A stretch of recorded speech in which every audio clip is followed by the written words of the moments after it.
Thank you, Mr. Speaker. I want to start out by saying thank you as well to Sheriff Lauterbach. I think he brought a lot to the discussion about where we are now, making sure that this bill didn't have unintended consequences.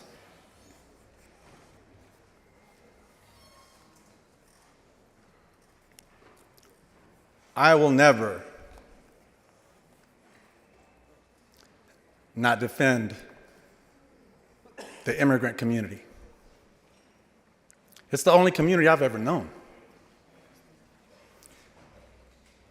I grew up in an undocumented household, a mixed family. Y'all have heard me talk about it before. The first thing I wanted to talk about is something that my dad told me when I first came here and I started talking about SB 4 to my dad. And he says, "Oh, mijo," he says, "back in the day, if you got pulled over, you knew you were going back to Mexico." It's just the way it was. And when I think about SB 4, I remember I gave a warning to folks then that something like asking folks to show me your papers would bring us back towards that time when my dad was around. And I told him, I said, "Do you know what rolling Mexicans is?" Back in the 80s, that was a term that was used for robbing folks at the convenience store. They'd be hiding around the corner.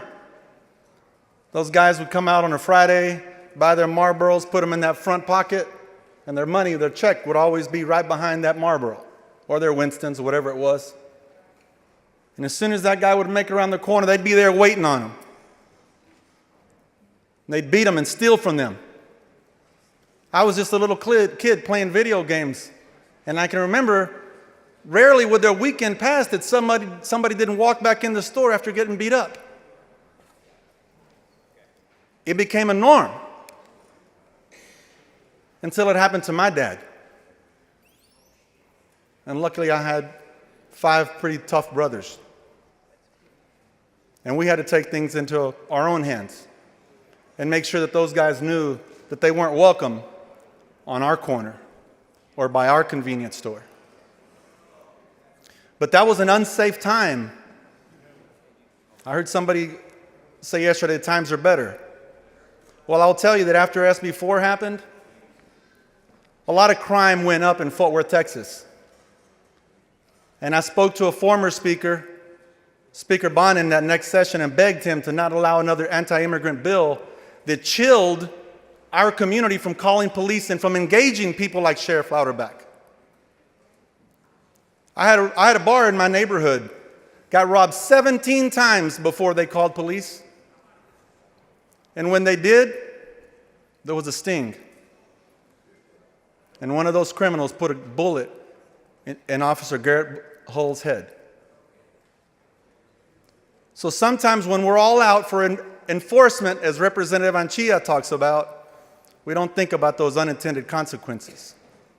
We don't think about the lives that are lost, and a lot of times it's law enforcement that has no choice into what kind of crime they fight.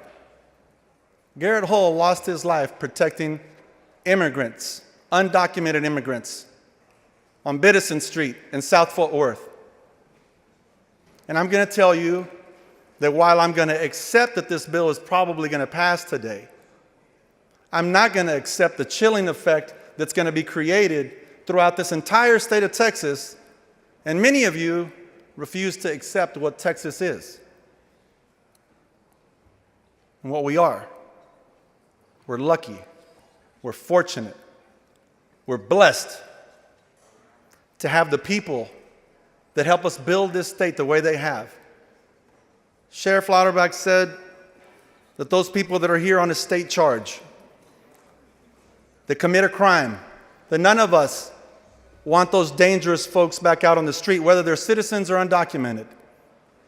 But innocent people are going to be sent home. Those people that have been building our state, those people that we go to church with and we go to school with. And I hope and I pray that more of the people that we love don't lose their lives because they stopped calling police.